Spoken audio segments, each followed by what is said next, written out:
नमस्कार दोस्तों, आज की इस वीडियो में सभी पीएफ धारकों के लिए बहुत ही ज़्यादा महत्वपूर्ण जानकारी देने वाला हूं। जी हां दोस्तों, जो जानकारी मैं बताने वाला हूं वो कंपनी के द्वारा करी जाने वाली गलती से रिलेटेड है। जी हां, अगर आप एक पीएफ धारक हो और आपका पीएफ करता है, आप या कंपनी में जॉब करते हो, तो दोस्तों कंपनी के द्वारा एक गलती भी करी जाती है। वो गलती क्या है जिससे पीएफ अकाउंट होल्डर्स परेशान होते हैं और पीएफ भी नहीं निकलता है। ऐसी गलती के ऊपर बात करने वाले जो कंपनी के द्वारा करी जाती है, तो वीडियो में बने रहना ताकि आपको पता चले कि गलती क्या है। जी, आप पीएफ अकाउंट होल्डर है ना, तो आपको बता रहा हूँ क्योंकि ये चीज़ जरूरी होती है, आपको पता होना चाहिए अगर आप एक पीएफ अकाउंट होल्डर है। तो चलिए मैं सबसे पहले आपको गलती बता दूं दोस्तों वो गलती क्या है। गलती ये है कि मान लो किसी कंपनी को आपने ज्वाइन करा, कंपनी को ज्वाइन करने के बाद फिर आपने उसमें 1-1.5 साल काम करा। काम करने के बाद जब आपको लगा कि मैं इसको छोड़कर सारा पीएफ निकालना चाहता हूं, तो आपने कंपनी को रिजाइन करा। रिजाइन करने के बाद आपने कंपनी को सारा पैसा निकाल लिया। अब आपने पैसा भी निकाल लिया, सब चीज फाइनल, लेकिन आपने दोबारा से पैसा निकालने के बाद उस कंपनी को फिर से ज्वाइन करा और ज्वाइन करने के बाद कंपनी ने क्या करा कि आपका जो पीएफ है, आपका जो पीएफ कंट्रीब्यूशन है, वो फिर से उसी मेंबर आईडी में जमा कर दिया है, ना कि नई मेंबर आईडी बनाई गई है। तो दोस्तों ये कंपनी के द्वारा गलती करी जाती है कि जिस मेंबर आईडी से उसने फुल एंड फाइनल सेटलमेंट कर लिया है, दोबारा से आपने उसी में कंट्रीब्यूशन जमा कर दिया है, जबकि उसमें डेट ऑफ एग्जिट और डेट ऑफ ज्वाइनिंग ऑलरेडी उसमें लगी हुई है। तो ऐसे में क्या होता है, अगर आप फिर से अपना पीएफ का पैसा ट्रांसफर या निकालने की कोशिश करते हो तो वो नहीं निकलता है, वो एम्प्लॉयर की गलती की वजह से फंस जाता है। उस चीज़ को ठीक कराने के लिए आपको फिर बहुत सारा पैसा, बहुत सारा समय खराब करना पड़ता है, बहुत ज़्यादा परेशान होना पड़ता है। तो उस प्रॉब्लम का सॉल्यूशन इस वीडियो में आपको लेकर आ चुका हूं। आप इस चीज़ को अच्छे से सुनना, अच्छे से समझना, उसके बाद अपने पीएफ अकाउंट को अच्छे से हमेशा मेंटेन करके रखना है। इसलिए कहता हूं कि अगर मुझसे जुड़े रहोगे तो कभी आपको आपके पीएफ अकाउंट के साथ कोई भी छेड़छाड़ नहीं कर सकता है, और ना ही आप परेशान होगे कि इस सोल्यूशन को कैसे करें, ये प्रॉब्लम आगे कैसे करें। आपको सारी बातें पहले ही पता होगा अगर आप वीडियो को देखकर समझते होंगे मेरी। तो चलिए मैं सबसे पहले आपको इसका सोल्यूशन बता देता हूँ। सोल्यूशन बताने के साथ साथ आपको एक बात और बताऊंगा कि आप उस चीज़ का ध्यान जरूर रखें, क्या कैसे आपका अकाउंट फिर से ऐसे ही मेंटेन रहेगा। तो चलिए बता देता हूं दोस्तों, अगर आपके साथ ऐसा हो गया है तो आपको मैं बता दूं, इस केस में आपको अपने अकाउंट को दो तरीके से आप पैसा निकाल सकते हैं। या तो दोस्तों आप ऑफलाइन, लेकिन मैं आपको रिकमेंड करूंगा अगर आप ऑफलाइन ईपीएफ ऑफिस जाकर पैसा निकालने की कोशिश करोगे तो जो ईपीएफ ऑफिसर्स हैं वो आपको मना करके वापस कर देंगे, आपका फॉर्म सबमिट नहीं करेंगे। क्यों नहीं करेंगे? क्योंकि इसको निकालने का एक रास्ता अलग होता है, यानी रीजॉइन वाला केस बन जाता है। रीजॉइन का मतलब समझते हो? जो आईडी थी आपकी, जिस आईडी से आपने पैसा निकाल लिया था, उस आईडी से पैसा निकालने के बाद दोबारा से आप कंपनी में गए, फिर कंपनी ने दोबारा से उसी आईडी में पैसा जमा कर दिया जिससे आपका सेटलमेंट हो गया था। अभी आपका सेटलमेंट हो रखा है, इस वजह से आपका जो पैसा ना ट्रांसफर हो रहा ना निकल रहा है, तो उसको निकालने के लिए आपका रीजॉइन करना होगा। रीजॉइन का मतलब है उसमें आपकी डेट ऑफ ज्वाइनिंग, यानी दोबारा से जिस डेट को आप कंपनी में गए वो डेट ऑफ ज्वाइनिंग लगेगी, और जिस कंपनी को मतलब उस कंपनी की जिस तारीख में आपने छोड़ा दोबारा से उसकी डेट ऑफ ज्वाइनिंग करेक्शन होगी, डेट ऑफ एग्जिट करेक्शन होगी। तो दोनों चीज इसमें करेक्शन करना पड़ेगा आपको, date of joining and date of living, यानी एग्जिट डेट और डेट ऑफ ज्वाइनिंग दोनों ही आपको करेक्शन कराना पड़ेगा। करेक्शन कराने के लिए आप ऑनलाइन भी ज्वाइंट डिक्लेरेशन फॉर्म भर सकते हैं, ऑनलाइन की सर्विस भी दी गई है। लेकिन आपको बता दूं, अगर आप ऑनलाइन ज्वाइंट डिक्लेरेशन फॉर्म की सर्विस यूज करेंगे तो उसमें कम से कम 3 डॉक्यूमेंट आपको अपलोड करने होंगे। जी हाँ दोस्तों, लेकिन तीनों डॉक्यूमेंट ही आपको आपकी कंपनी बनाकर देगी, आप निश्चिंत रहे। मैं आपको बता दूं इजीली कौन कौन से डॉक्यूमेंट आपको कंपनी दे देगी। सबसे पहले आपका रेजिग्नेशन लेटर, यानी जो आपने पहले पीएफ निकाला था तो आपका जो रिजाइन लेटर था वो रिजाइन लेटर आपको बनाना पड़ेगा। साथ ही दोस्तों आपकी सैलरी स्लिप। तो तीसरा दोस्तों आपका है फुल एंड फाइनल सेटलमेंट का एक लेटर कंपनी देती है, यानी जब आप कंपनी को छोड़ते हो तो फुल एंड फाइनल जो सिग्नेचर कराते हैं ना कि आप कंपनी को रिजाइन कर रहे हो, फुल एंड फाइनल लेटर होता है वो, जिसमें आपका सारा अमाउंट दिखाया जाता है कि इस तारीख को उन्होंने फुल एंड फाइनल हमारे साथ कर लिया है। तो ये 3 डॉक्यूमेंट होते हैं दोस्तों, दोबारा बता देता हूँ। सबसे पहले सैलरी स्लिप, उसके बाद रेजिग्नेशन लेटर, उसके बाद दोस्तों आपका हो गया फुल एंड फाइनल लेटर। तो 3 डॉक्यूमेंट अपलोड करके date of exit, date of joining आप करेक्शन लगा सकते हैं ऑनलाइन।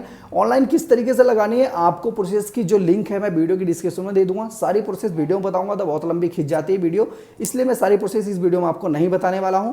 आप वीडियो की लिंक दूंगा डिस्क्रिप्शन में, देखो, अपने आप से करेक्शन कर लो, अपने आप से सीख जाओगे। और करेक्शन होने का जो समय मैं आपको बता दूं, जैसे ही आप अपना करेक्शन की रिक्वेस्ट लगाओगे वह सबसे पहले आपकी कंपनी के पास जाएगी, यानी पेंडिंग एट एम्प्लॉयर शो होगी। पेंडिंग एंड एम्प्लॉयर शो तब तक होगी तब तक आपकी कंपनी उसको अप्रूव नहीं कर देती है। दोस्तों जो ज्वाइंट डिक्लेरेशन ऑनलाइन दिया गया है इसकी एक प्रॉब्लम भी है, मतलब इसमें एरर भी ज़्यादा चलता रहता है कि मान लो अगर आपने रिक्वेस्ट लगा दी है ना और रिक्वेस्ट कभी कभी कंपनी के पास शो नहीं होती है, तो उस केस में आपको घबराना नहीं है, आपको डिलीट करके वो रिक्वेस्ट फिर से दोबारा से रजिस्टर करनी है। रजिस्टर करने के बाद जब आपकी कंपनी के पास मेल आ जाएगी कि आपकी जो रिक्वेस्ट लग चुकी है और कंपनी के पोर्टल पर शो नहीं लगेगी, एम्प्लॉयर के पोर्टल पर शो होने लगेगी रिक्वेस्ट, तो वह उसको अप्रूव करेगा डॉक्यूमेंट चेक करके। अप्रूव करने के बाद उसको फिर फील्ड ऑफिस अप्रूव करेगा, ठीक है, पहले कंपनी अप्रूव करेगी, उसके बाद उसको फील्ड ऑफिस चेकआउट करेगा, उसकी जो डॉक्यूमेंट आपने अपलोड किया है वो सब कुछ वैलिड है नहीं है, उसके बाद आप आपका जो date of joining, date of exit correction कर दिया जाएगा। फिर आप उस आईडी का पैसा निकाल सकते हैं जिस आईडी को आपने रीजॉइन करा था, यानी दोबारा से उसी आईडी में पैसा जमा करा गया था, तो उस आईडी का पैसा इस तरीके से आपका निकलेगा। जब आपकी date of joining, date of exit correction हो जाएगी, उसके बाद आप उसको ट्रांसफर करना चाहें ट्रांसफर कर सकते हैं। अपना फुल एंड फाइनल विड्रॉल करना चाहे तो आप फिर दोबारा से फॉर्म 1910C अप्लाई भी कर सकते हैं। वहां पर ऑप्शन ऑनलाइन अवेलेबल हो जाएगा, आपको ऑलरेडी क्लेम नहीं आएगा। ठीक है, तो ये प्रॉब्लम का सॉल्यूशन था।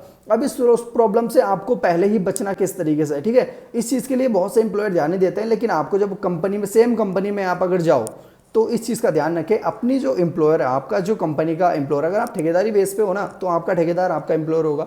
अगर आप कंपनी रोल पे हो तो एचआर डिपार्टमेंट आपका ये काम करेगा। ठीक है, तो अपने एचआर डिपार्टमेंट या अपने ठेकेदार को पहले ही बता दें कि मैंने अपना सारा फुल एंड फाइनल पीएफ निकाल लिया है। अगर आप दोबारा रिज्वाइन कर रहे हो सेम कंपनी में तो उनको बोलो कि अपना सारा पीएफ का पैसा मैं निकालने के बाद यहाँ पर दोबारा रिज्वाइन कर रहा हूँ, फुल एंड फाइनल मैंने कर लिया है, तो मेरे पीएफ अकाउंट के साथ छेड़छाड़ ना हो, ज़्यादा ध्यान से करना। दोस्तों ये चीज़ मैं आपको इसलिए रिकमेंड कर रहा हूँ क्योंकि पीएफ ऑफिस गया था मैं रिसेंटली, तो वहाँ के जो हालात मैंने देखे ना, वहाँ के जो पीएफ ऑफिसर्स के हालात, मैं हर राज्य के नहीं बोल रहा हूँ, पर मेरा पर्सनली देहरादून पड़ता है। मैं बहुत से केस लेके जाता हूँ सॉल्व कराने के लिए, बहुत सी प्रॉब्लम्स उनके सामने लेके जाता हूँ। तो जब उनसे प्रॉब्लम्स का समाधान पूछा जाता है ना, तो वो 2-3 जो बैठे रहते हैं ना आपस में, एक दूसरे का मुंह देखने लगते हैं कि इसका क्या होगा। तो मैं समझता हूँ कि बस ये पीएफ ऑफिसर तो कर दे इन्होंने सोल्यूशन, कुछ नहीं। मुझे लगता है जो ऑफिसर्स बैठते हैं ना कुछ ऑफिस में, सबको नहीं मैं बोल रहा हूँ, पर यहाँ पे बोल रहा हूँ कि जो बैठते हैं ना उनसे बेहतर तो जो काम करते हैं पीएफ का, या फिर जो यूट्यूब वगैरह पे करते हैं, वो जानते हैं इस चीज़ को पीएफ, क्योंकि वो पढ़ते भी रहते हैं, वो समझते रहते हैं, न्यूज़ देखते हैं, आर्टिकल्स पढ़ते हैं, जो प्रेस रिलीज होती है उनको पढ़ते हैं, जो सर्कुलर रिलीज होते हैं उनको पढ़ते हैं पीएफ के द्वारा, सारी चीज़ें वो जानकारी रखते हैं, जैसे कि हम रखते हैं, जैसा कि कोई पीएफ का काम करता होगा वो रखता है, तो उनसे ज़्यादा तो उनको होती है, तो वो लोग घुमाते हैं। इसलिए कह रहा हूँ कि पीएफ अकाउंट होल्डर अपने पीएफ अकाउंट को अपने आप से मेंटेन करना रखना सीखो, ताकि गलती ही ना हो। हम क्यों चक्कर काटे पीएफ ऑफिस के, तो इसलिए पहले से ही आपको हर चीज़ समझाता हूँ, हर चीज़ बताता हूँ। इसलिए कहता हूँ चैनल को सब्सक्राइब कर ले दोस्तों। अगर आप परेशान हो रहे हो ना अकेले ही, तो अकेले हो जाओगे, बता रहा हूँ। पीएफ का ऑफिस का इतना लंबा लफड़ा हो जाता है। अब डिसेबल्ड अकाउंट को ही ले लो, डिसेबल्ड अकाउंट का आज तक सोल्यूशन हुआ है किसी का? नहीं हुआ ना। ग्रेवेंस लगा लो, डॉक्यूमेंट जमा कर लो, एप्लीकेशन लगा लो, कंपनी को बोल दो, जो बताया सब कराया अकाउंट होल्डर्स ने, कुछ चीज़ का कोई समाधान नहीं हुआ है। तो आप उस चीज़ से बचें कि कोई भी प्रॉब्लम ना हो, उससे पहले अपने आप सतर्क रहें, अपने अकाउंट को मेंटेन रखें। किस तरीके से रखना है वो मैं आपको बताता रहता हूँ हर वीडियो में कि यार आप ऐसा मत करो, ऐसा मत करो, ये चीज़ समझाता रहता हूँ। जैसे कि इस वीडियो में बताया कि आप रीजॉइनिंग द्वारा कर रहे हो ना, जिस टॉपिक हमारी वीडियो थी, इस टॉपिक को बता रहा हूँ। अगर आप रीजॉइनिंग कर रहे हो ना किसी कंपनी को, तो फिर से ध्यान रखें इस बात का। अपनी कंपनी को जब दोबारा ज्वाइन करने जाएं, ज्वाइन कर लें, उसके बाद अपने कंपनी को, अपने एम्प्लॉयर को दोबारा बोलें कि अपने पीएफ का फुल एंड फाइनल सेटलमेंट करके आऊँ भैया। हमारी इस चीज़ का ध्यान रखना कि दोबारा से हमारी एक नई आईडी बनाना अच्छे से, और उसमें पीएफ जमा करना हमारा पर मंथ, बिल्कुल कोई दिक्कत नहीं है। तो ये इसका सॉल्यूशन है, ये इसका समस्या जो पहले ना हो, अपनी कंपनी को क्या बोले ये मैंने बता दिया। और अगर हो गया ऐसा, उसका सॉल्यूशन किस तरीके से होगा मैंने आपको बता दिया। सॉरी मैं प्रोसेस नहीं बता सकता, वीडियो बहुत लंबी हो जाती है प्रोसेस के साथ, तो प्रोसेस की लिंक मैं डिस्क्रिप्शन में दे देता हूँ और दे दूंगा, आप वहाँ से देख के अपना करके अपना कर लीजिए करेक्शन। ठीक है, तो देखिए दोस्तों, इतनी सी जानकारी मेरे द्वारा आपको दी जानी थी। मुझे पता था कि इस चीज़ की ज़रूरत है, क्योंकि मुझे कमेंट आई, मुझे पर्सनली सामने से क्वेश्चन आते हैं, प्रॉब्लम आती हैं, तो मैं आप सबको प्रैक्टिकली जेनुअनली जो प्रॉब्लम्स होती हैं, जिस तरीके से सॉल्यूशन होगा वो आपको बताने की कोशिश करता हूँ और बताता हूँ।